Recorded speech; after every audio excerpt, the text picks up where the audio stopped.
काय सांगितलं? त्याच्या डोळ्यात देखत 25 वर्ष ज्यांनी महाराष्ट्रात कार्यकर्ते घडवले, पक्ष निर्माण केला, पक्ष उभा केला, अनेक वेळा सत्तेत पोहोचवण्याचं काम केलं, त्या शरद पवार साहेबांचा पक्ष 15 मिनिटापूर्वी त्यांच्याकडून काढून घेण्याचा निर्णय निवडणूक आयोगाने दिल्लीत केला.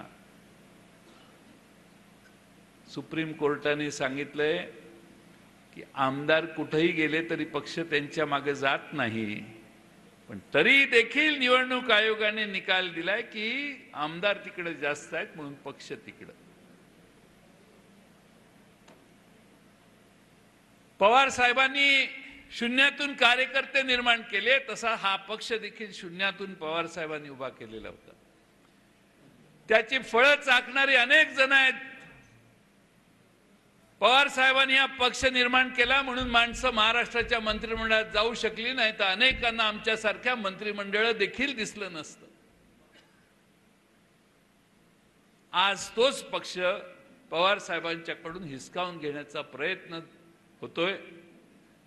आम्ही सुप्रीम कोर्टापर्यंत जाऊ. आम्हाला सुप्रीम कोर्टातली ती शेवटची आशा आहे.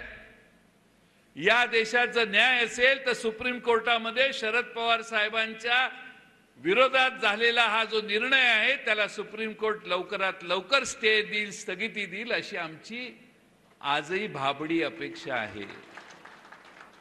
भाबडीला अंडरलाईन करतो मी. या देशात काय चाललंय तुम्हाला सगळ्यांना माहिती आहे.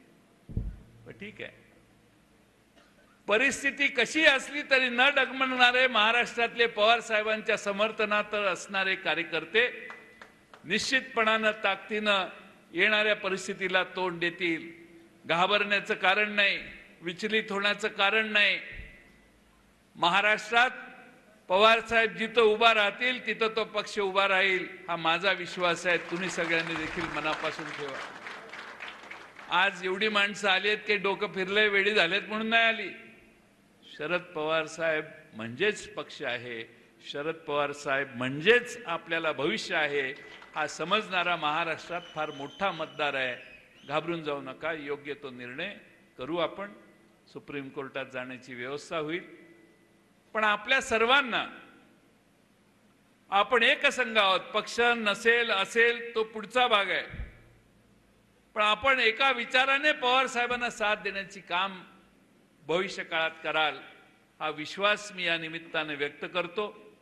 बोलण्यासारखे मुद्दे फार आहेत, पण आता 8:30 वाजलेले आणि फाटे साहेबांना घरी जाण्याची घाई आहे असं मगाचपासून ते म्हणतायत, कारण पोटाचा प्रश्न आहे.